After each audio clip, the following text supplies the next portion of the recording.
Well, welcome to the Tom and Dave Show. Episode 9, episode 10, I think 11 actually, like 11. legitimately 11. We are comfortably into double digits now, no matter how you look at our episode numbering. The season continues going on. Donovan Mitchell does not give a fuck what Shaq thinks about his game, which I love. And Dave, you're back in Boston. Yes, I am.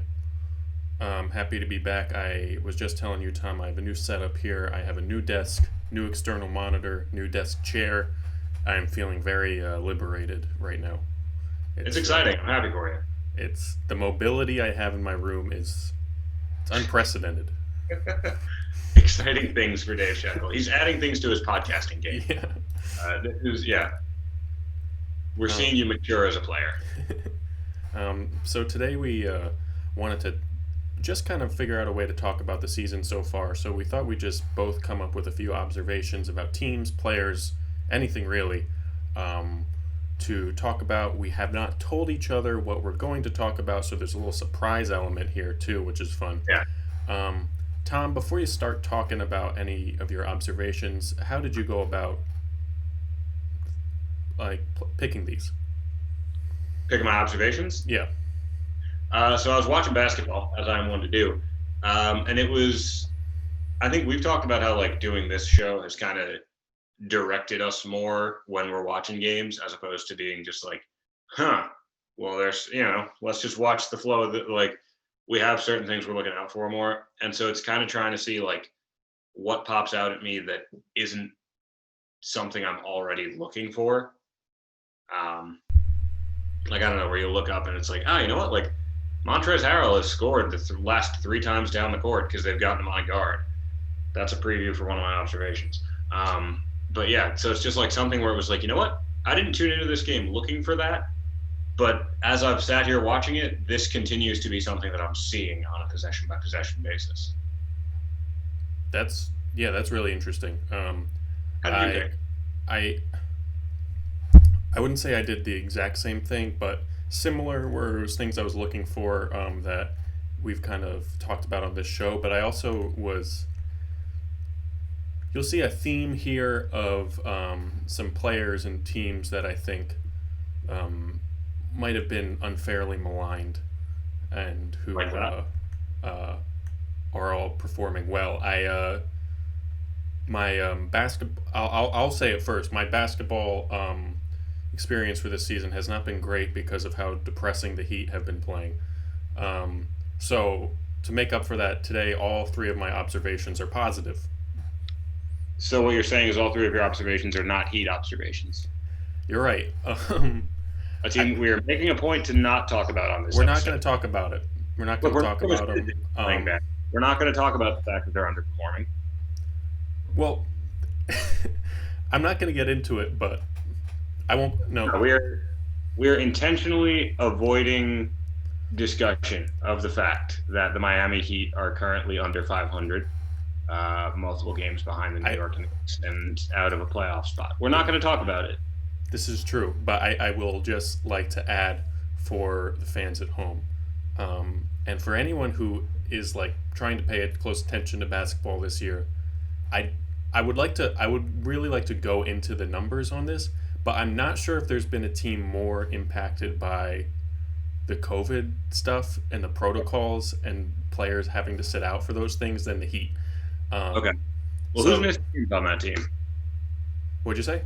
Who's missed games on that team due to health and safety protocols? Tom, last week we played 2 games against the Sixers without Jimmy Butler, Bam Adebayo, Goran Dragic, Avery Bradley, Kendrick Nunn, Mo Harkless, and KZ Okpala. Oh, God. We played Gabe Vincent has played, I think, 25 plus minutes in the last 5 games now. Handsome Gabe. And I know we said we weren't going to talk about the Heat, but now I'm feeling defensive. We're in it now. The floodgates are open. Jimmy Butler, Avery Bradley have now not played for almost 2 weeks. Jimmy Butler has only played 6 of our 14 games this year. Yeah. And one of those games he left early. It was the Christmas game. One of those games he was kind of recovering from an injury, and one of those games he got injured. Now, So, can I ask you something? mhm, Because health and safety protocols, you're apparently not allowed to work out yeah, like team fashion either. As a Heat fan, like a fan of the Heat who went to the finals last year and got like what 8 weeks off, yeah. is there some part of you? And obviously, I'm not saying getting coronavirus is good because it's not. We are an anti-coronavirus To be podcast, fair, we don't know if any of those guys got it. We just know they're in health and safety protocols. It could just be for contact tracing.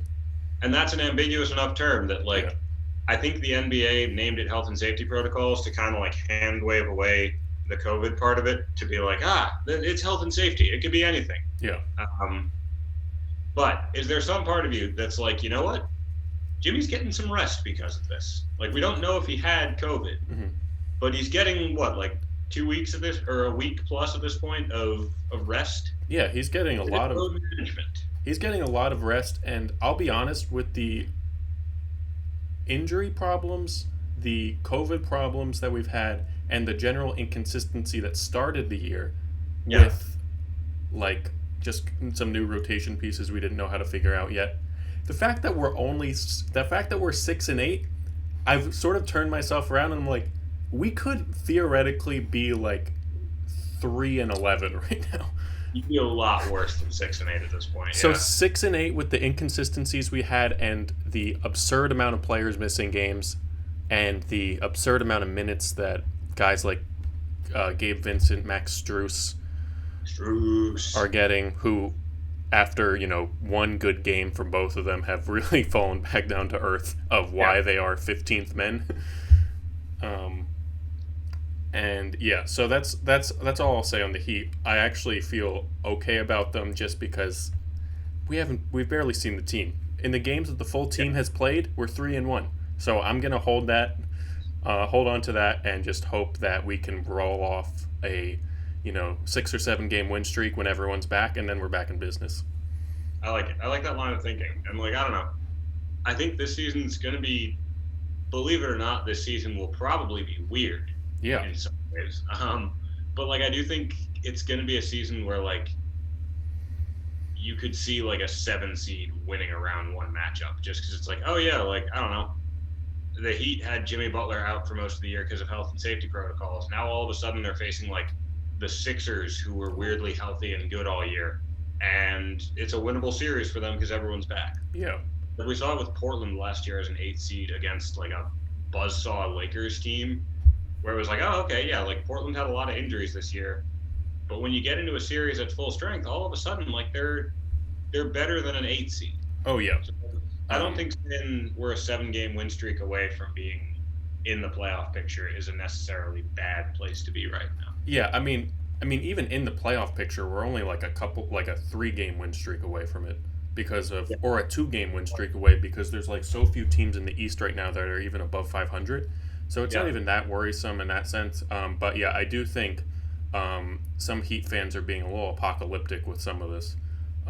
There is and I don't like what I just said. There's a very realistic world in which we get our guys back, and we have a favorable schedule, and we're able to roll off 5 or 6 in a row, and then we're 2 games over 500, and it's like, okay, who cares about those first 15 games?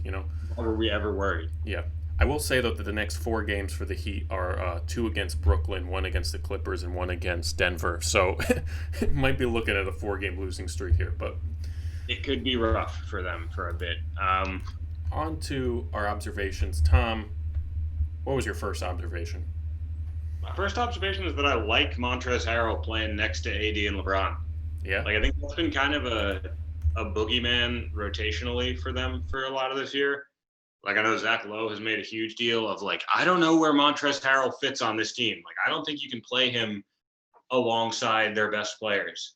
But like I don't know, watching that Lakers Bucks game the other night, like it was interesting to see because like most teams aren't employing like 2 conventional bigs, but offensively Trez kind of functions as a big.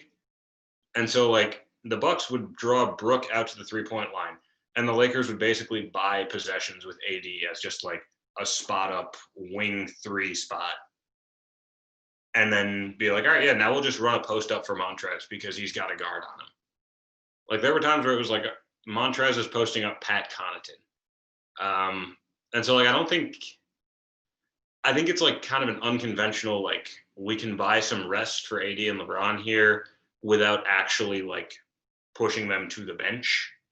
Where it's just like, all right, yeah, for a couple minutes, they're not going to be like engineering or like driving offensive possessions. Like it'll be some sort of like Montrez post up or like a pick and roll with Trez diving, and like AD and LeBron can kind of spot up for a minute. And I think that's effective. I think that's like a valuable change of pace for them to have. I do wonder as we get deeper into this season if we see more of that conventional like Schroeder and Montrez running a bench unit thing that was advertised so much, because for as much as it has been starting Schroeder this season so far, I think like the original logic for that signing was, yeah, he'll be their sixth man, and he hasn't been yet.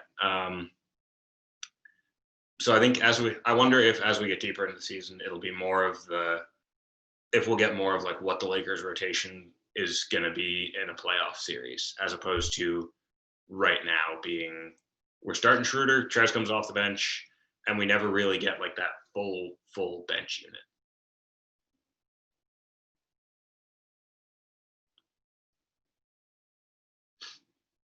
Dave, I'm very sorry. Your audio is not coming through. Sorry, my mic was muted.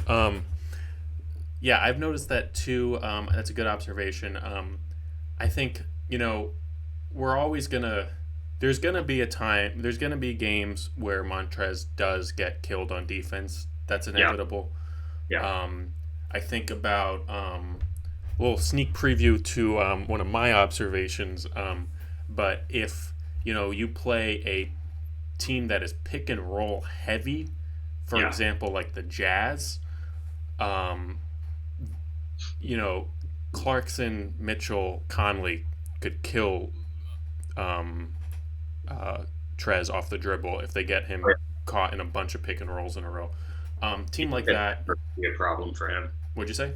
Even like a Denver could be a problem. Denver, Portland, teams like that, teams with really good guards that can drive, and that play a lot of pick and roll, like he's gonna get hurt. But yeah, I mean the offensive option of Trez is like in those mismatches, he's like an automatic 2 points. Like, and it feels like I don't know. I trust Vogel to try to figure out what is the ideal. We've talked about this a few times. What is like with these big men that are really good scorers but might get played off the court in a playoff rotation with a bad matchup?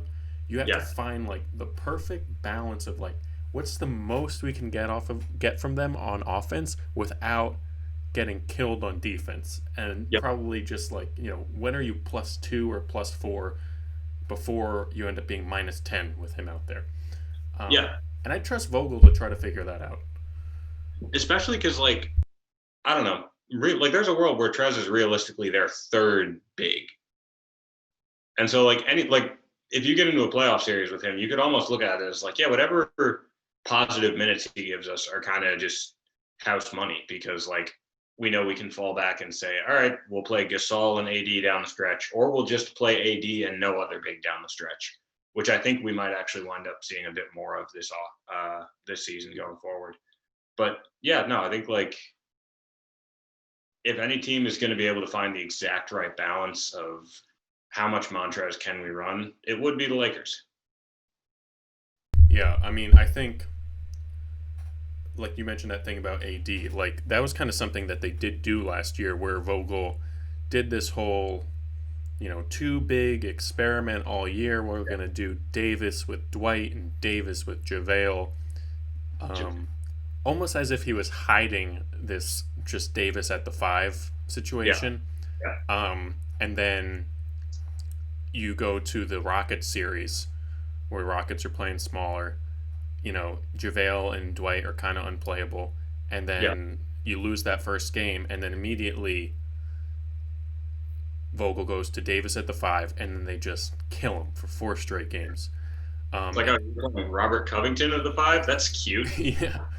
And it is just a nice weapon to have when, and they didn't lose anything by losing Dwight and JaVale here, because they still have this, Davis at the 5 in their back pocket for any of small ball matchups, and then they have, Gasol and Harrell for maybe more conventional matchups. And yeah, I mean, man, the You could Lakers. argue Gasol is like an upgrade over both Dwight and JaVale. Yeah, I mean, Like Trez almost feels like a different category unto itself. But like for what Dwight and JaVale were doing, Gasol feels like an upgrade. oh yeah, definitely.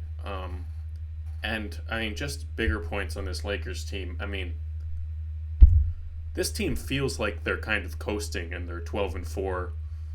I think they have the second best net rating in the NBA. Like, I'm scared about what they're going to look like in the playoffs, because I can't even imagine. I mean, Because they're still in that like, yeah, we're tired and figuring out our rotations phase. yeah, I mean, It's horrifying. Davis is only averaging like 21 points a game, and is only like, I think he's second on the team in shots, but like, Okay. 21 points a game, only playing like 32 minutes a game, like, Basically, there's like another gear that the Lakers can and probably will shift into. yeah.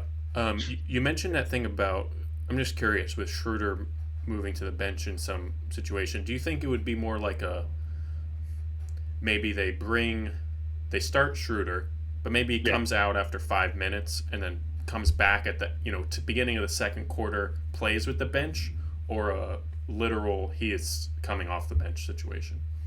I think if they do wind up doing like a Schroeder moving into bench units thing, it will be some version of like a guard version of that Celtics Aaron Baines thing where it's like, yeah, sure, he'll start, but 5 minutes in, he's moving to the Yeah. bench. Like, whether that's you start like a Wes Matthews and then it's 5 minutes of him and then you bring in Schroeder, or you start like KCP and Caruso. That's probably a more realistic version of it. And then 5 minutes in, Caruso's going to the bench and we're bringing out Schroeder, and then he's starting the second quarter. Yeah. Um, I wonder what the stagger winds up being there, because like I don't foresee a world where it's like an either or. Like, yeah, LeBron comes off, Schroeder's on, because I think LeBron likes playing with Schroeder, but I think it might help them keep some juice in the LeBron-less lineups Mhm. if Schroeder's in all of them. Yeah, definitely. Yeah, I think both of our conclusions here are just kind of like, Lakers are good, dude. yeah, they're just as good as I think everyone thought they would be, and they're not even trying as hard as they could be. So, So what was your first observation, Dave? so slight change of pace here. We're going from maybe the best team, top 2 team in the NBA, and one of their key bench players to, Right. I believe, the worst team in the NBA. Oh no. The Detroit Pistons. But I want to talk about the improvement of Jeremy Grant. That enhanced offensive role? Yes. Jeremy? Enhanced offensive role, Jeremy Grant, who so far through 15 games this year, Jeremy bet on himself over the summer. Everyone made fun of the Pistons for paying him that much. Everyone made fun of Jeremy Grant. We made fun of Jeremy Grant a little bit for saying that he wanted a bigger offensive role. I think we made fun of the Pistons for saying, like, yeah, you should have a bigger offensive. Yes, you're right. We didn't make fun of Jeremy. But we were throwing jokes out into the world. Yes. Like, regardless of the target. We were on the joke train on this. We sure were. And Tom, I gotta say, I think if Jeremy Grant can keep this up, I think that contract's going to be a bargain. So I went to a. What'd you say? Tell me about Jeremy Grant. Yeah. What's the one that's making us eat this crow? So I went to. I watched a lot of highlights. Went to kind of a deep dive in his numbers here. Just really curious what he's changed, and I haven't done this type of deep dive in an improving player that often. So I don't know if some of these are unprecedented, but some of these improvements are kind of absurd.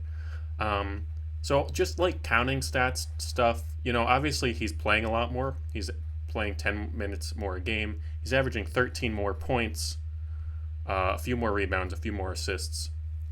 Right now, he's averaging 25, 6, and 3, and a steal and a block. His efficiency is 46 field goal percentage, 40% from 3, and 85% from the line. The crazy part about those numbers, I mean, all those numbers are crazy, but he's Yeah, had a 10 percentage point increase in free throw percentage this year, that's nuts.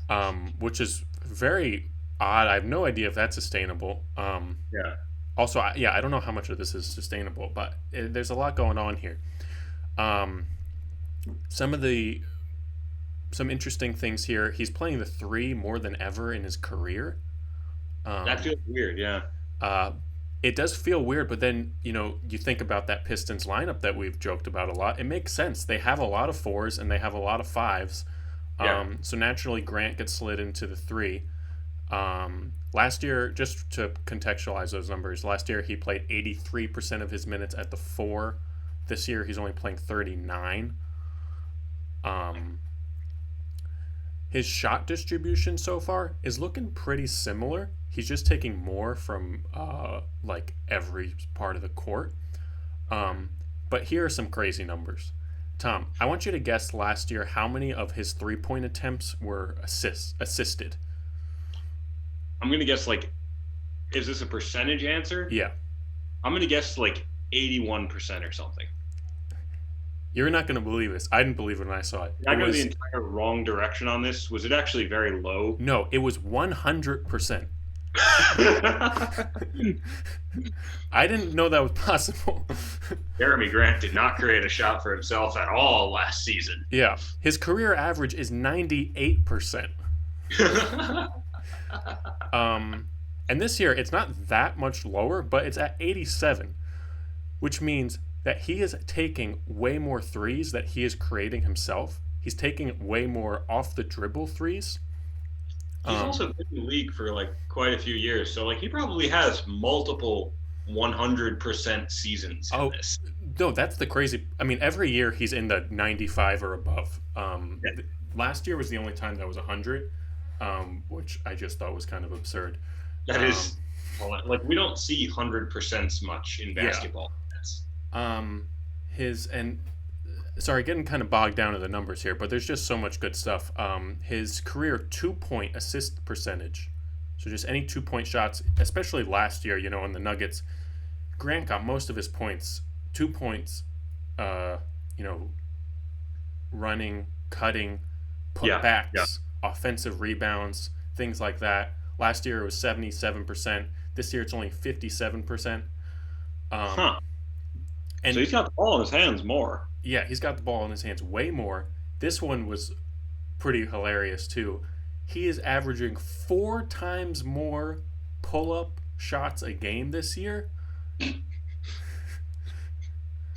So we are seeing a guy who has literally in his whole career, and all these are well above his career averages too. A guy who Yeah. has like never done anything like this ever.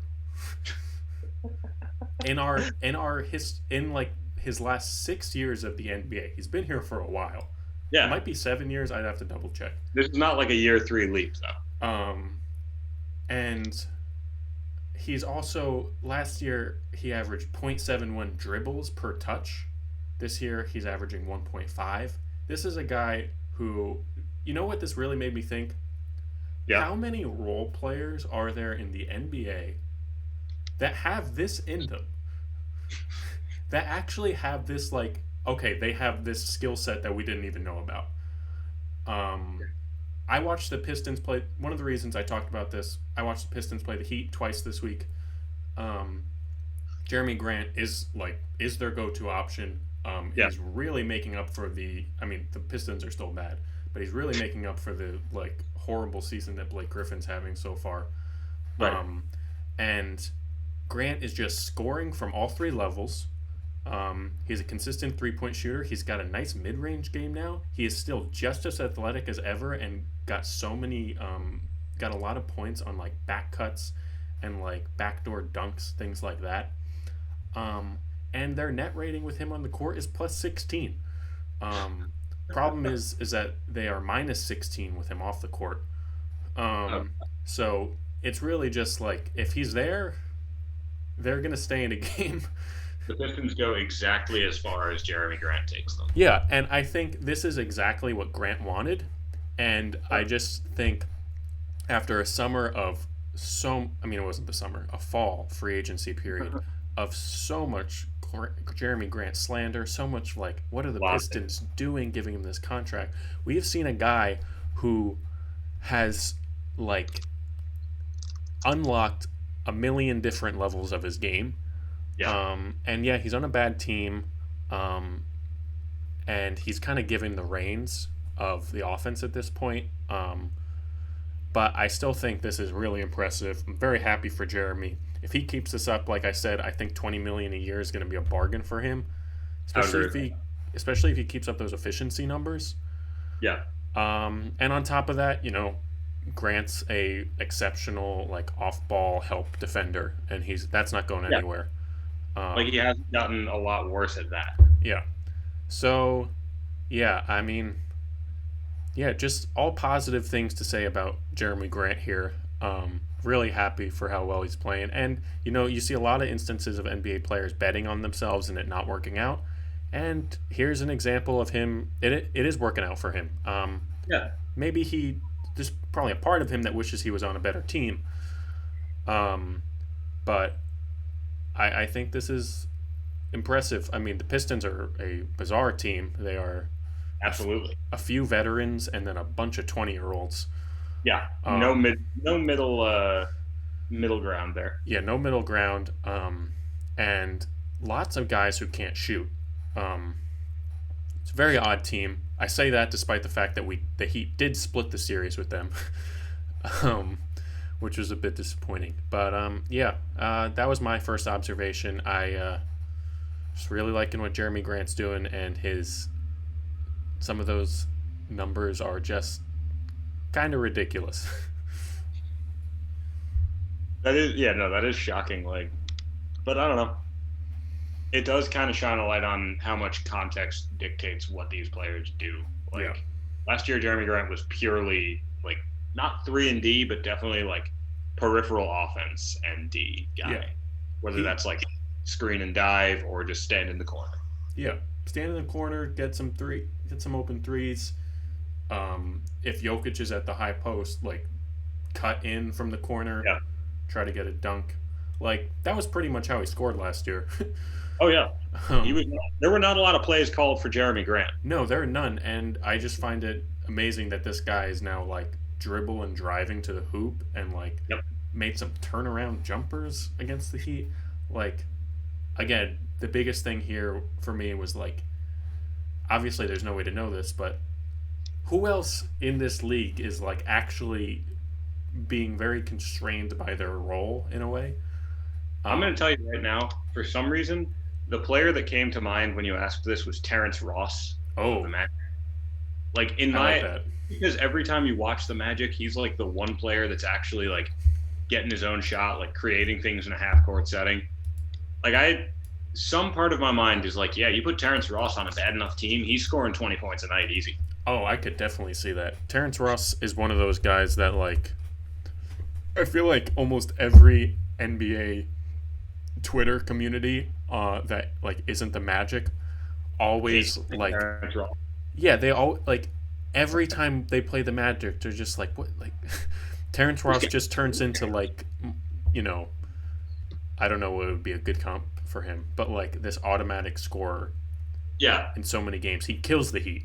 He just kills the Heat every game.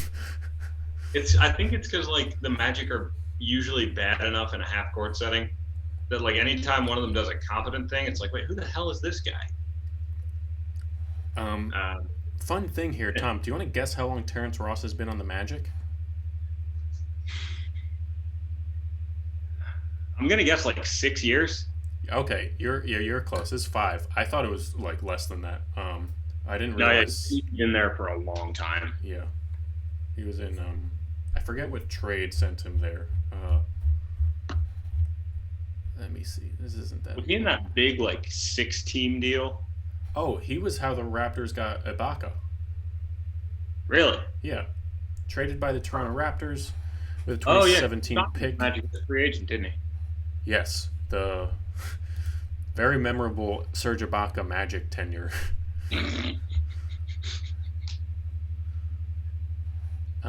But yeah, Tom, what was your second observation?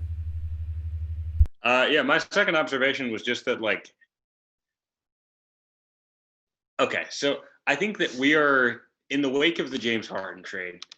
I'm gonna do like our like that kind of like we're gonna be having the Harden conversation now. I'm gonna have like that sort of broach the topic gently. But like in the wake of the Harden trade, I feel like we've kind of like a lot of people who talk about basketball have been like, well, they're going to create problems for themselves. Like, we don't know. There's only one ball. And like, we've been trying to manufacture these holes to poke in the nets, but we've been doing it in terms of like the really good players that they do have are going to create the problems.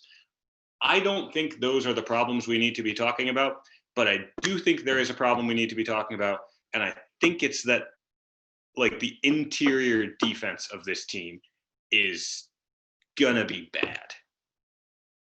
Like in the 4 games they've played since the Harden trade, mind you, that Harden trade also was the trade that sent Jared Allen away from this team. 2 of those games were against the Cavs. One was the Magic, and I think the other one was the Bucks. In the 4 games since then, they've been averaging almost 10 points more per game allowed in the paint. They have the 3rd worst defensive rating in the NBA, a 119 points per 100 possessions D rating. In the league over the last 4 games or in the season?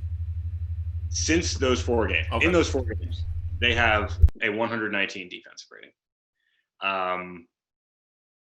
And they are a team that, like, as much as we want to talk about, like, oh yeah, they have the disabled player exception for Spencer Dinwiddie tearing his ACL. They have the mid-level exception they haven't used yet. Like, they're still a team that they don't really have another defensive big man besides DeAndre Jordan. Like, we can talk about what's his name, the rookie big who they've been playing quite a bit. We can talk about like Jeff Green as a Reggie Perry. Reggie Perry. Reggie Perry? Reggie Perry. Yeah, Reggie Perry, like number 0, I think, on that team. I only remember because I'll see number 0 on that team and be like, who the hell are you? But yeah, no disrespect to Reggie Perry, by the way. But like, for as much as we talk about like they have all these moves, it feels like the 2 best defenders for big men on this team are like DeAndre Jordan and then Kevin Durant. And I don't know if you want to sign up Kevin Durant for like the duty of being, I don't know, the second person to throw at Joel Embiid in a playoff series, like the person that you put on Domantas Sabonis in a playoff series. Like, that feels like it's going to wear him down pretty easily, or at the bare minimum, just feels like something you don't want to sign him up for. And at the same time, like, I don't know what big is going to become available at that sort of mid-level exception price point that's going to be able to fix this. Yeah, I mean, I think this is a great observation. Definitely something I've been thinking about too. I think, there's a lot of talk, especially with Allen now in Cleveland. Playing really well at Cleveland. Yeah, playing very well. But with, Cleveland has a lot of bigs, a lot of centers. Maybe, the Nets could get their hands on a JaVale McGee. But yeah, even JaVale, I mean, he's an upgrade, I think, defensively over Jordan. Jordan just looks lost out there. I really don't know at what point this happened with DeAndre Jordan, where he became like a very, very reliable starting center. Yeah. To like kind of a liability. This feels like it happened very quickly over the past couple seasons. Well, the funny thing is, like, we got one game against the Bucks where DeAndre kind of played good defense on Giannis, and it was like, oh, cool, yeah, no, there's good stuff here. But at the same time, there's a lot of other tape that doesn't look great with him at center. Yeah, I'm just kind of looking at the games they've been playing recently in the lineups, and it seems like they're also kind of changing the starting lineup a bit. Sometimes they got Jeff Green in there. Sometimes they got Bruce Brown in there. I think they're like in that very figuring it out phase. Yeah. Like for as not worried as Harden, Kyrie, and Durant look, like Harden's tossing the ball backwards between his legs to Kyrie to take threes. But I do think that like there is a lot of figuring it out going on Yeah. right now. There's, you know, I mean, I think a lot of people are probably giving them a little bit too much flack for losing to the Nets, not the Nets, the Cavs twice, because I do think the Nets are uh, kind of uniquely equipped. It's weird saying. I mean, the Cavs are kind of uniquely equipped as like to be a play really good offensive game against a team like the Nets. I also think like that could just be more about the Cavs than the Nets. Yes, I've seen that take. I do like that take. It's more of a positive Cleveland versus negative Brooklyn. Yeah. Um, However, as much as I agree with that, I do think. I mean, look, the first. I mean, I watched the first Nets Cavs game the other night pretty closely. Right. I wouldn't even say that was like a. I mean, they gave up 145 points. It was a pretty bad defensive game. Overtime game too. Yeah. Yeah. But I this might be a stupid take, but I really don't even think that that was really why they lost. They kind of ended up losing because of like just absurd shot making from Colin Sexton at the end of the game.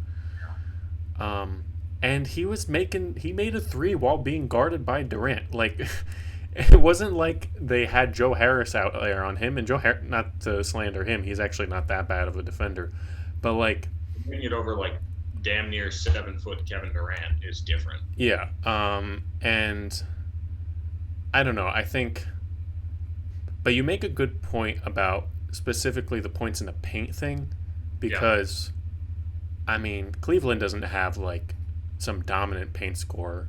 I mean, But a couple of the things that the Nets might have to go through in the Eastern Conference playoffs do. yes, and I think that's what's worrying because like Cleveland doesn't have a dominant paint scorer, but they're kind of able to get to the rim at will in these last two games. Yeah. And I think I don't really see what the solution is there, because that means that's bad perimeter defense, and then you don't have a good big man to Yeah. kind of salvage those bad perimeter defense possessions. Like Colin Sexton's very good, but like if Colin Sexton can slash to the rim at will on you, like Kemba Walker can do it, Jason Tatum and Jaylen Brown can do it, like Domas Sabonis can get a shot at the rim. Oh yeah. Joel Embiid's going to give you fits. Like it's just like a little bit of a crack in the armor that we didn't. That like I feel like a lot of people kind of did actually see coming when this trade was made, and now it's just playing out in front of us. Like yeah, they're going to have some trouble defending inside. Yeah. I mean, So that's my second observation. that's a good one. Also, like, I mean, the switchability of these lineups Yeah. isn't that great? I mean, there was, there were some jokes made, I feel like, about the Nets bench in some of these games earlier in the year. But when you were able to throw out a lineup that had Durant, Jeff Green, and Taurean Prince, those are three guys that can switch for each other Yeah. on defense, and you can't do that anymore. You can do it with Durant and Green, but after that, it's like I don't even know who else you do it with. I haven't seen a lot from TLC as a defender. He's playing a lot of minutes right now. Yeah.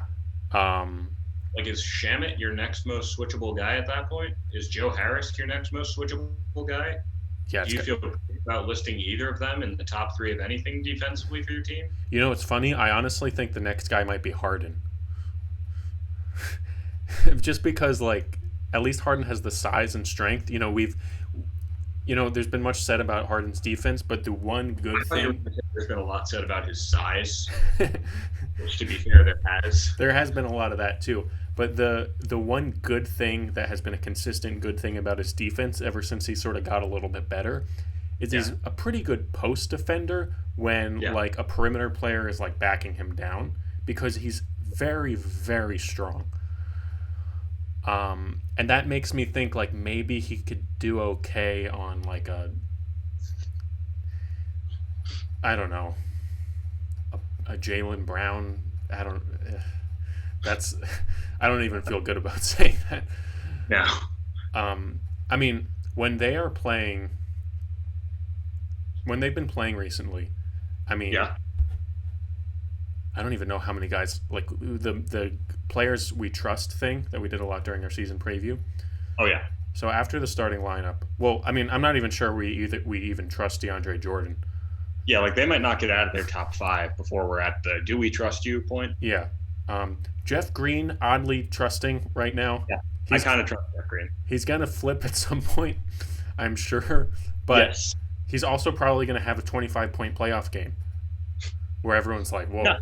Like, This is the pendulum of Jeff Green. Like if at some point it'll be you can't play Jeff Green, and then like in the next series it'll be they have to play Jeff Green. yeah.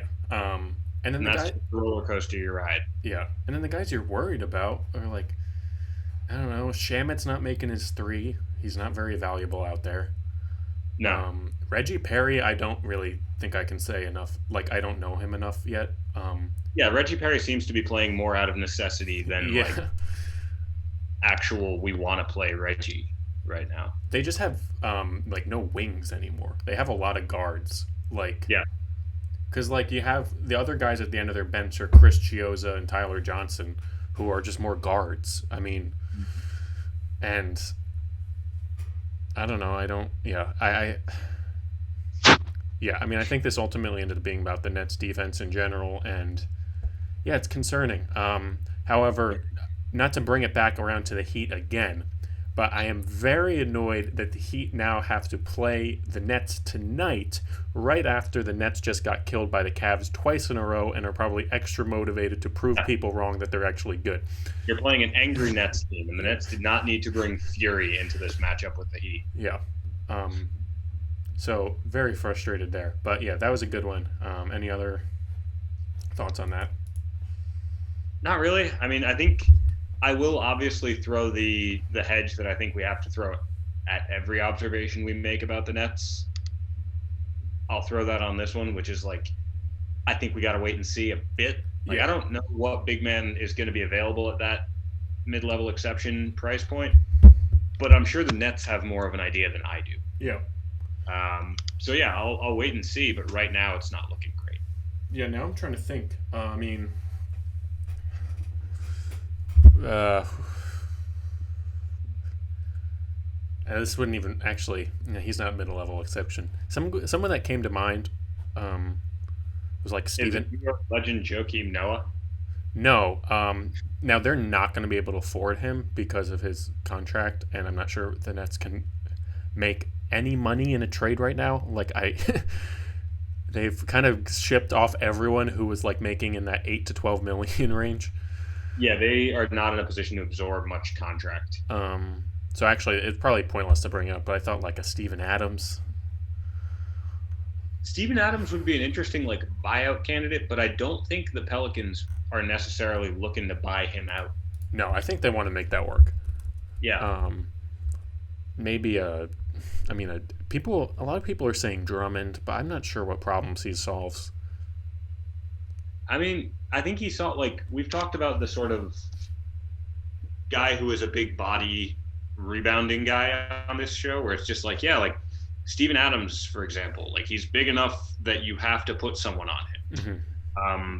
Like Drummond would give them that, but that feels like what Jordan's given them right now. Like Drummond doesn't really defend at the level that they would need to solve this problem. Yeah, that's a good point. Yeah, I don't want to get too wrapped up into trying to find someone to trade, but now I'm just kind of looking through the league and seeing. I mean, But you gotta give a look at somebody. I he might cost something, but I mean, we talked about him with Brendan Nunez last week, but like a Rashawn Holmes. That's actually an interesting one. Because But, that also seems like the kind of big offensively that like Harden could have a field day with. Yeah. You know who would be a really good big to play with James Harden, Tom? Have you heard of Christian Wood? He'd be really good. He can pick and pop. That's it. Playing Christian Wood with James Harden actually is an interesting idea. Uh, Might be I the wonder best fit for James Harden. on the same team. um, but yeah, I mean, I think for the Nets, also part of it, like obviously they weren't able to figure out these first couple games, but Right. eventually I think it's going to be. And I was reminded the other day of an old Mike D'Antoni quote from the late 2000s Suns, where he said something along the lines of, "It doesn't matter if the other team scores 115 points if we score 130." He's got a point there. Yeah. So there are some teams you can just outscore. Yeah. Um, I think maybe. I mean, I'll say it. I think if it's a matchup against the Heat, you can just outscore the Heat. The Heat. I really like this Miami team, but they're not bringing the most offensive firepower into the game. Their offense is all offense by committee. Like, it is not a, it occasionally becomes a Jimmy gets his and a Dragic gets his situation, but most of the time it is an offense by committee, and that's a tough matchup against a team that can kind of just score every time down on an ISO. Yeah. So yeah, I think we should probably not be too worried about the Nets, but it's something to keep in mind. Something to keep in mind. And if they're down 2-0 in a series in April against, I forget, did they win that Bucks game or lose it? They lost it, I believe. Yeah. No, they won it. Right. Wait. Yeah, let's check. Because I know it was like a 2-point game in one of the directions, but I do not remember if they won or lost. They beat the Bucks by 2 points. Okay. I don't love that. I remember now. Giannis was not guarding Durant down the stretch. Right. That's another thing that wasn't one of my observations, but is a minor observation of, like, I think, and I've seen some good Twitter threads about this. Coach Bud is trying to galaxy brain too much of this stuff. Yeah. Like, maybe just put the defensive player of the year on the best player. Yeah. Not always put him on an off guy in hopes that there's a pick and roll so you have a good switching situation. Like throw your best matchup at them right away. I just there was a great piece. This is kind of getting off. I mean, this is on topic because it's the NBA. Yeah, it's observed. There was a very good piece the other day in The Ringer by Jonathan Tjarks that was called something like "The Bucks need to start playing Giannis like the Lakers play Anthony Davis." I saw that. And it was specific. A lot of it was defensively and how. Like Anthony Davis guarded Jimmy Butler more in the finals than Giannis guarded Jimmy Butler in the Heat Bucks series, like by a huge margin. And other things like that. I mean, there's a lot of offensive stuff there too. Where there's some things that Giannis could really work on, like if he had a floater, if he like figured out something for that 3-foot to 10-foot spot that wasn't like a bad jump shot. Because, I feel like we make a big deal of Giannis developing a jump shot, like can he hit a 3? But there are offensive moves shy of that could take him a long way. Yeah. Maybe a little spin. Because a lot of his drives wind up looking fairly similar. Yeah. And, you can wall him off pretty easily. We've seen the Heat do it. We've seen every team start doing it. I think you sent me this tweet the other day that was like, Giannis is 2-time MVP and might not be the top 2 player anymore. He might not be a top 2 player in his own conference, which is hilarious. Yeah. And part of that is because James Harden has moved into his conference and Kevin Durant has looked unbelievable. But yeah, if you're Giannis and you add a floater to your game, like some of that wall starts coming forward every once in a while. Yeah. Like it opens up sort of like a north-south space for you. Yeah, that isn't just like trying to drive to the rim with as much force as possible. Yeah, like it makes it harder to defend in general. But yeah, and then on the defensive part of this, it really the piece went a lot into that idea that Coach Bud loves playing Giannis in an off-ball scenario because of how good he is as an off-ball defender, and in hopes that you get a switch. Yeah. So it would be like almost eliminating a pick and roll option because you don't want Giannis to be switched on you, which is a smart idea in theory, but it gets to the point of overthinking things. I think obviously we're not as smart as Budenholzer, but you watch it enough and you're like, I don't know, maybe try throwing your best defender out there. Yeah, just trusting, like, it goes back to the whole like AD guarding someone that you would not expect him to. Like at some point, you're just trusting the best defender on your team to defend really well. Yeah. That's not a losing proposition. Oh yeah. So what was your next observation, Dave? Tom, my next observation, I teased this before, was about the Utah Jazz. Just them generally. You make that face. Are they one of your observations? They might have been on the list for my third observation. Yes, but continue. We can discuss this. Yeah, let's discuss it together then. Okay. So, Tom, the Jazz have won 7 straight games. I'm aware. They're 11-4. Shaquille O'Neal does not think they are for real. They have like legitimately distanced themselves from the rest of the conference. It is Lakers, Clippers, and Jazz, and then there's like a 3-game gap, and then the Suns. When you look at their rotation, they really only have 8 guys, which is funny. But it's Mitchell, Conley, Royce O'Neal, Bohan, Gobert, Clarkson, Ingles, Favors. That's a good 8 guys. Very clearly defined role for everyone there. Yeah. Their starting lineup is the 4th best lineup that's played at least 100 minutes. It's like an absurd plus 17 or something like that. Yeah. They've had good wins this year against the Clippers, Milwaukee. Cleveland is a good win now, I think. I would argue that's it's a win that's good enough that we can't just cast it off. Yeah. Portland, the Spurs are good this year. Atlanta, Denver. They beat the Pelicans twice now over this week. So I went into that because I was like, are any of these kind of fluky? Are they have they just played a lot of bad teams? But nope, they have not played a lot of bad teams. No. They've played mostly good teams. They do have a Detroit game in there, but they have 5 people shooting above 40% from 3.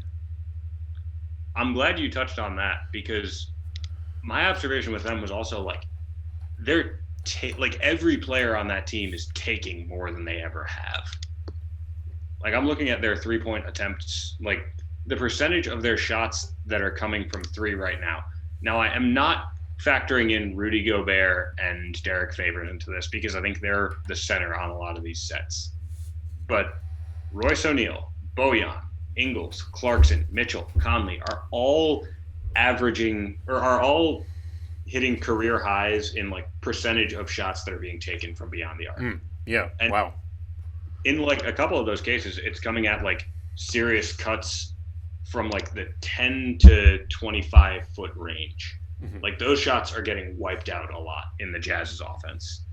It feels kind of reminiscent of that Fizdale Grizzlies, that post grit and grind Grizzlies team when it was we brought in JaMychal Green, we brought in I think it was just before Chandler Parsons, but it was we're going to try and shoot more. And it worked really well. That feels like what they're doing here, but they're not sacrificing anything defensively, and they're still doing it under Quinn Snyder. Yeah. It feels like the best version of this team that there's been in a while. Yeah. Because of that. Now, you do have to wonder how how much you can rely on some of these numbers. Specifically, I would say Jordan Clarkson, who Clarkson right now is averaging nearly 18 points off the bench on 49, 42, and 96 shooting. I don't think he's going to do that all year. This is literally a career year for him. He's never really gotten close to some of these efficiency numbers. Yeah. but it's also kind of part of the way he's been utilized. I think there's a full embracement of him in like a Lou Williams esque role. Yeah. But the good thing is that he can be surrounded by good defenders out there. I do think this team, if I had to think of things to be worried about with the team, they're kind of like one injury away from being in a bad spot. Yes. Like Um, 9 through 15 on this team is not a lot of playable. yeah. And I mean, you're a Gobert injury away from being bad, probably. yes, and I think that's an interesting point to bring up because, like, I was thinking about it this morning because I was rewatching Sixers Celtics from last night, and like Mhm. Jason Tatum's out because of COVID protocols. Yeah. Like, how many team? I think a lot of teams are one injury away from not being like a championship or even like conference championship contender. Yeah. I think the bigger distinction is how many teams are one injury away from being like abjectly bad. Hmm. And I think the Jazz are one of those teams where, like, if Rudy goes down, this defensive ship sinks. Yeah. Um, I think it's no coincidence that like in their four most used lineups, yeah, two of them have positive ratings, two of them have negative ratings. The two with positives have Gobert, and the two with negatives have like Favors or George Yang in with no Gobert. Like, looks like Gobert is probably what, like, the only definitive plus defender they have, really. Like you uh, can say, yeah, Joe Ingles gives you something on wings. Like, Conley's a smart defender, but like yeah, maybe O'Neal, Gobert's on this. maybe Royce O'Neal, but yeah, I mean, in terms of like plus, I'll say he's their only like A plus defender. Yeah, I think they have a lot of slightly above average defenders. yeah. Um, but yeah, I think That being said, though, like, I think Gobert yeah, anchors this team in a way that, like, even the Celtics without Tatum last night, just to go back to the example that prompted this, they were still competitive. Mhm. Like, it didn't fall. It wasn't great, but it didn't fall apart without him. yeah. Uh, I think that's interesting too because it's like you can, you know, I think we've brought this up a couple times now. But you know that scene in Moneyball when they're trying to recreate yeah, Jason Giambi and Johnny Damon in the aggregate. yeah, Um, like there are some teams where you can recreate. Like the Celtics are a good example because they have a yeah, lot of good wing scorers. You yeah, can recreate Jason Tatum in the aggregate by just like Jaylen Brown gets more shots, Kemba's yeah, back, and you can kind of live with it. It's worse, yeah. but it's only like maybe 10% worse. Yeah, like, I think it's harder to create that, like, specifically that elite rim defender, Yeah, the aggregate, whereas, like, you can just kind of pass some shot attempts around and live with shooting a lower percentage. yeah, But I um, think also, like, in the year where we talk about these health and safety protocols, like, I feel like COVID's going to continue to be a thing that factors into games night yeah, by night. There are going to be players missing games. There are going to be games that are full on canceled. yeah. And so as we get into the more, like, as the rubber starts to meet the road a bit on this season, I think I don't want to say it's likely that people get coronavirus, but It's it's not it's not like we're in a bubble this year. yeah, Like, it's not out of the realm of possibility to think, like, yeah, there might be a playoff team that has to come into a game and be like, well, our number one scorer is out now, yeah. and we don't know what we're going to do. That's going to be a very interesting thing for the playoffs because it's almost guaranteed to happen.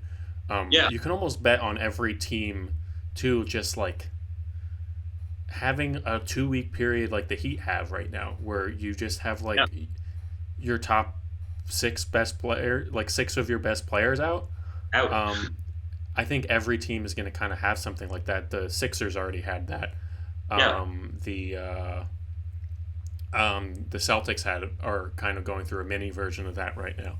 Like, yeah, they and just got Rob Williams back after 2 weeks. yeah, I mean the you're gonna have a lot of And this feels weird to say when when it's like, because it is like a pandemic of a deadly disease, but it is kind of a war of attrition. Like, it Yeah. is like, is your team lucky enough to not have five guys out for COVID for five straight games? Yeah. And like I think it gets to a point where it's like a little bit. I want to be careful about how I word this because Mhm. obviously, again, it's the pandemic, deadly lung disease. Like this is a subject that's bigger than basketball, but we're talking about it in the context of Yeah. basketball. Like it almost starts to be a little bit unfair to players and coaches who are coming out and like obviously the bubble wasn't like the best quality of life for the people in it. But like when you're asking players and coaches to basically roll with the punches of, yeah, your top two scorers aren't in there tonight, or yeah, your best defender's not in there tonight, Yeah. Or like, because ownership and the mhm. league are insisting that we continue this season amid Yeah. these conditions with what seem to be ineffective health and safety protocols in place. Hmm. Um, like And it's with a lot to ask. it is a lot to ask, and I think, bringing this back around with that in mind, it does mean that some of these teams that might not go super deep are, kind of worrisome, because in a regular year, this Jazz 8-man rotation Mhm. is like, I mean, that's already their playoff rotation. Like, Yeah, do we think anything's changing? Do we think anyone is emerging from no, this like last five guys on the Jazz bench who I have genuinely not heard of? like in a normal season, they're the 2015 Hawks. Hmm. It's like, yeah, you know what? Like our top eight are solid. Yeah.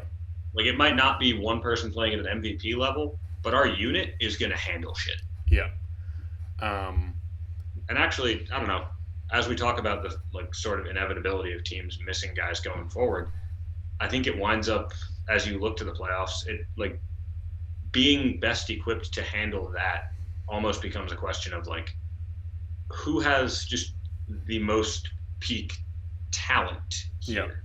Because like yeah, players are going to go down, but like if it's not your number one, you still have a chance in a lot of these cases. Hmm. And like that feels odd to say, but like if you look at it, like if the Nets lose, I don't know, like Landry Shamet, Chris Chioza, like a few bench players, you could still roll Kevin Durant and James Harden out there and probably be mostly okay. Yeah. Like it becomes almost like a weird question of just who has the most elite talent that'll still be available. Yeah. It also becomes an interesting scenario of like, this could be a year where seeding matters less than ever. One, Yeah.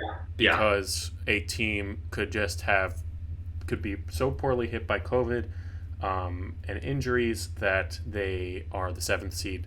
I am not talking about any specific team here, of course, but maybe they end up as the sixth or the seventh seed, and are able to, get a first round matchup against, for example, the Celtics. Yeah. Um, and then also we have the whole thing that has been well documented at this point, that home court advantage has not mattered at all this year. Yeah. There's Yeah. no fans, so the home court teams, I think, I don't know what the exact number is, but the home court teams are losing at a higher rate this year than like ever in NBA history. Yeah. Yeah. So Like there's nobody there. no more home court advantage, and seeding might be a little odd in general, just because some teams might fall further than you'd expect them to, or some teams might just get higher up in the seeding because none of their guys get COVID throughout the year. Yeah. Like it's going to be very weird to see what this playoff season looks like because it is going to be so at the mercy of the pandemic. Yeah. I think, just to bring us back around to the Jazz, what are you thinking about Donovan Mitchell so far this year? I like him. Like I don't know. I think we have a lot of fun laughing at Donovan Mitchell. I'm not exactly sure where that originated, but I know there's been a lot of talk about how he like shoots a bit too much for how much he scores. Like he's not the most efficient shooter in the world. Yeah. Um, but you can still be a damn good player without being like ruthlessly efficient. And I think he's a walking example of that. Yeah. And I think Like he's one of those ones that's taking more threes than ever. He's cutting out a lot of those long twos, and we saw it last year in that Nuggets series. Like he gives them that player who, when the game slows down late in a playoff setting, can be the guy on the ball every time down the court, and you Yeah. can rely on to create a shot, whether it's for him or collapsing a defense and getting someone else open, Yeah. which is something that not every team has. I agree. And a team like this is important. Yeah. I mean, I think what Mitchell did in the playoffs last year is enough to not really worry about some maybe minor struggles he has to start the year. Yeah. I think, you know, I think there's been a lot said about how like Mitchell hasn't really improved that much, and that is kind of true. But as you said, he has like cut out some of those shots. He is cutting out some of the less efficient shots. He's shooting more from three and somehow being shooting more efficiently from three while doing it.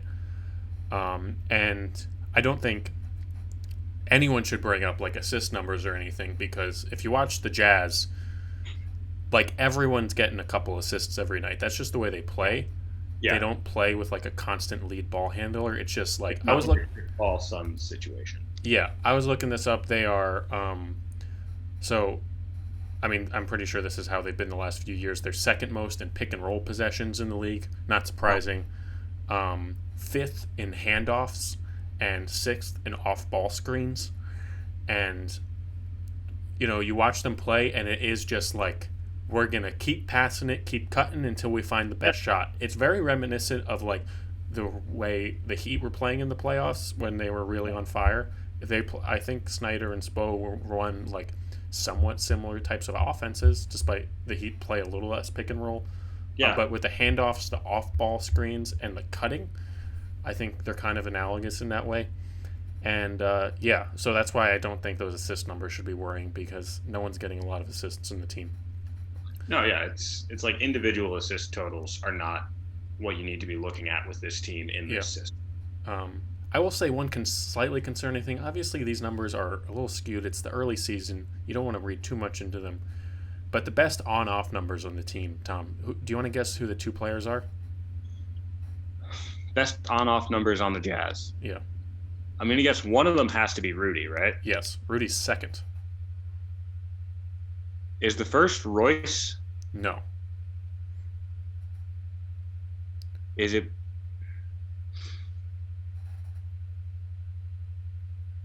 Is it one of those 8?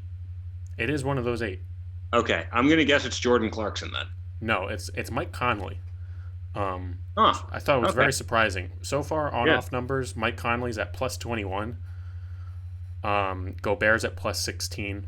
My God. And then here's the concerning one. And again, I want to put the caveat in of like early season. This could change in 2 weeks. Of course. Mitchell's at minus 3.5, which makes me think like maybe it's just because if Mitchell leaves, they might be subbing Conley in for him. They might be subbing Jordan Clarkson in for him. Both guys who are very capable of playing the same position. Yeah. So it makes me think like, Whereas You're like Gobert, you sub him out, and it's like, all right, we got Derek Favors in now. Yeah. Derek Favors is a good player, but he's not Rudy Gobert, especially defensively. yeah. So I think that if It it's goes back to that recreating in the aggregate thing.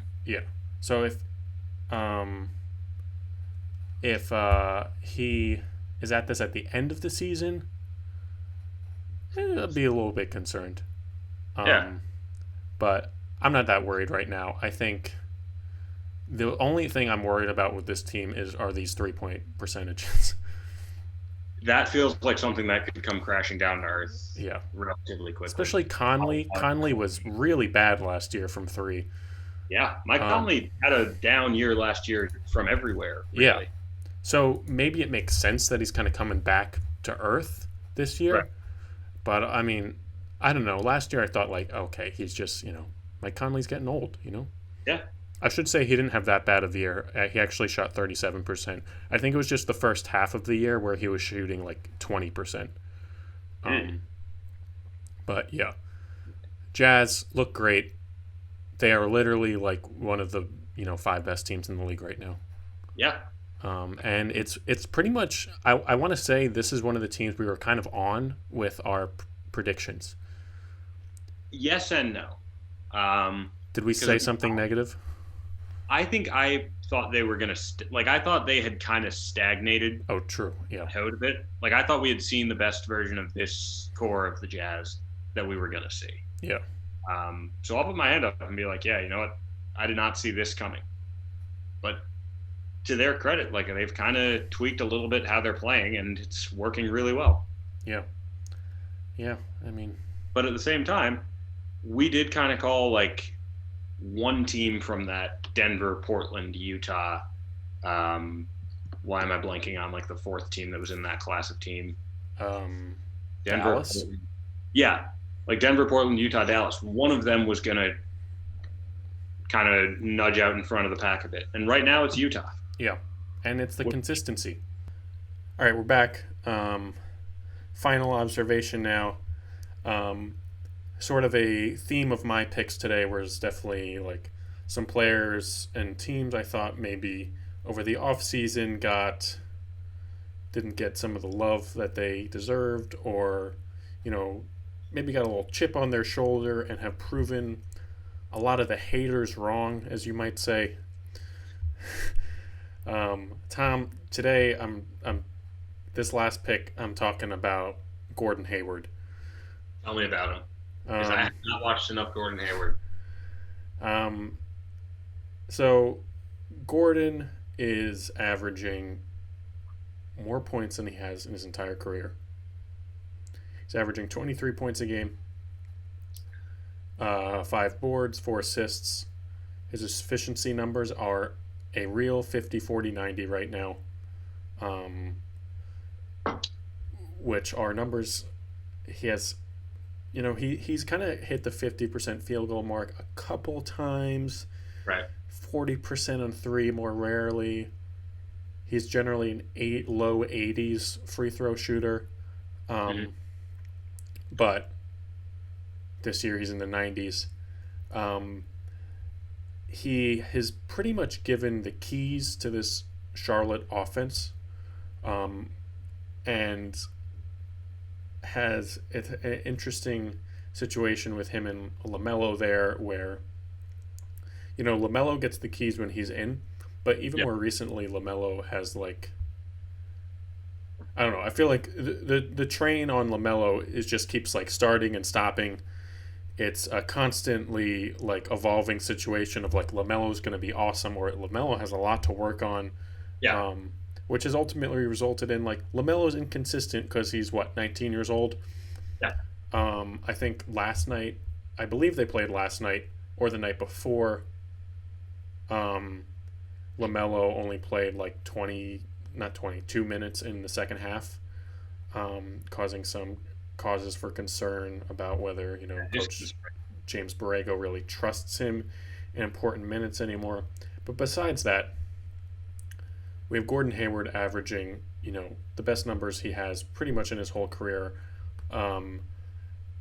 despite being this main guy. I mean, you'd think that maybe these efficiency numbers would go down. He was very efficient last year in Boston, but a lot of his shots were shots he was getting passed to from Tatum, from Brown, things like that. Wasn't creating as much.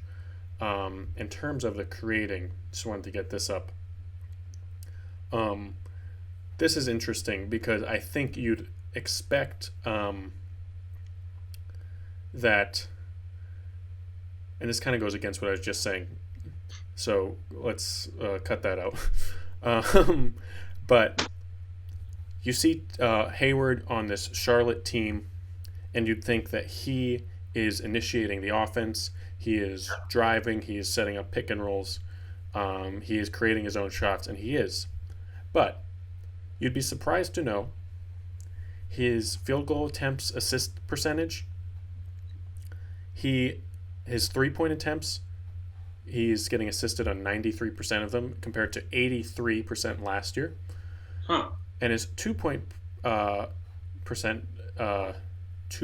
shot percentage, 62% this year assisted versus 49% last year. So what we're actually kind of seeing here is a Hayward that is playing well within the offense Yeah. of this Hornet system. The Hornets play with a lot of ball movement. They're constantly passing it. A lot of moving around off ball. Um, it's this joke, I think, that with a lot of the Spurs coaches, those former Spurs coaches kind of play like Pop. But you look around the league and you see Coach Bud, Yeah. you know, similar kinds of offenses. And I think more than anything, you see this James Borrego offense with the Hornets, where he is trying to recreate, the quote unquote like beautiful game of the 2014 Spurs with this Hornets roster. Maybe it's not the best roster to be playing that with. You need a couple more. We're trying to sub in Gordon Hayward for Kawhi Leonard. Yeah, you probably need a couple more good shooters on the team to really get that going. But what you have is a lot of willing passers, Yeah. and Hayward Yeah. is thriving in the system. I was honestly shocked when I saw that he is like created his own shot more in Boston than he is in Charlotte right now. But when you think back to the way he was used in Boston, there were a lot of times where maybe Tatum's out, Brown's out, and it's just Hayward and Kemba, or Hayward and Brown, Yeah. or something. He was And getting on a run with bench units. yeah, so when you think about it like that, it makes sense. Um, but yeah, I didn't do as much of a deep dive with Hayward as I did with Grant there. I mean, a lot of his numbers are pretty similar to last year in terms of where he's shooting the ball from. Right. He is just getting a little bit better at that mid range game.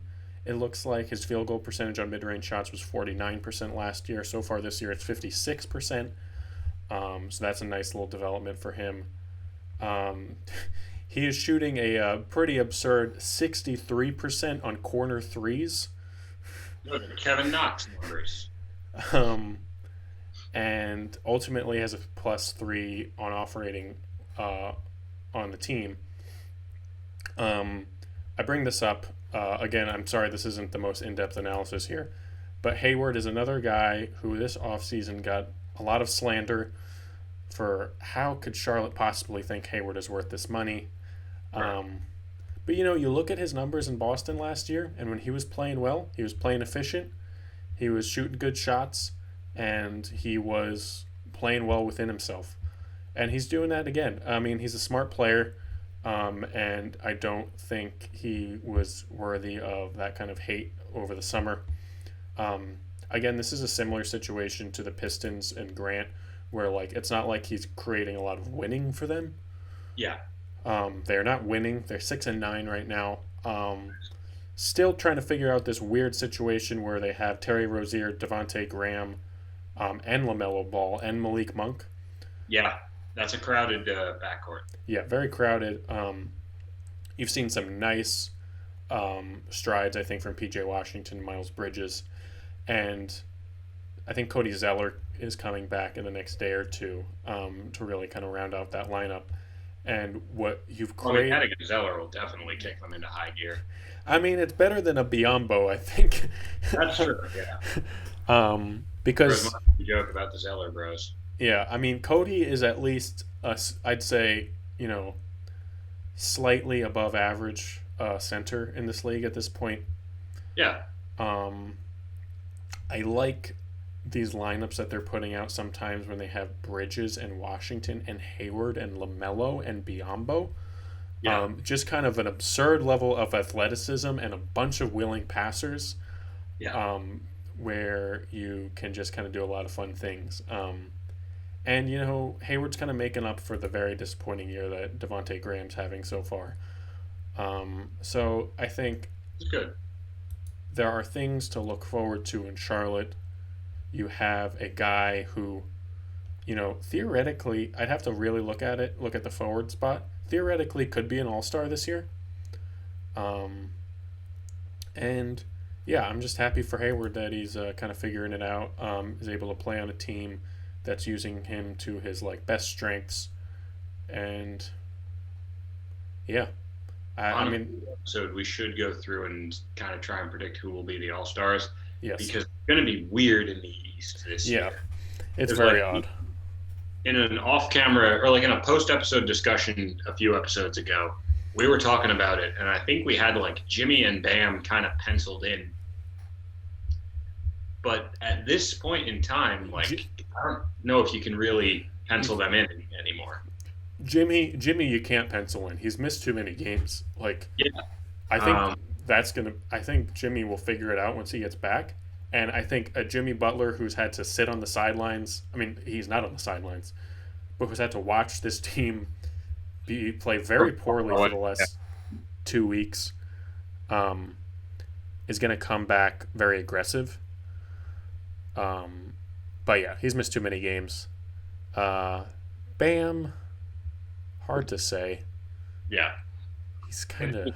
Yeah, it's like I said, it's a discussion we can put in the down the road file. But yeah, but Hayward should be in the discussion. I would agree. Yeah, he's a bright spot on this Hornets team that is really trying to figure out their future. We talk a lot about rebuilding on this show, how to do it correctly, why championship or bust is so depressing, why like 8th seed or bust can kind of get you into this like horrible limbo. Yeah. There's no right way to rebuild. Yeah. And I don't know if the Hornets are going to doing it the right way right now. We'll have to wait a couple of years to really find out. But there's nothing there right now. There's not nothing. You have good vets and good young players that are figuring things out. And right. I wouldn't be surprised if at one point this team is able to figure out a few game win streak. They already had a 4-game win streak this year. Problem is that was followed with 4-game losing streak. Yeah, that feels Knicksy. Yeah. So yeah, that's kind of all I had on Hayward and the Hornets. You got anything? No, I think that about wraps up for our 3 observations episode. Thank you, everyone, for listening today. We have some exciting stuff coming up down the pipeline, some new episodes, ideas, some new segments, some new guests. Like Hornets with a Zeller coming back. The Tom and Dave show is going to kick into hyperdrive soon. Yes, they really are. That's what everyone's saying about us. Everyone's comparing us to Zeller. The Cody Zeller of NBA shows. So yeah, thanks for watching, everyone, and have a good one. All right, peace out.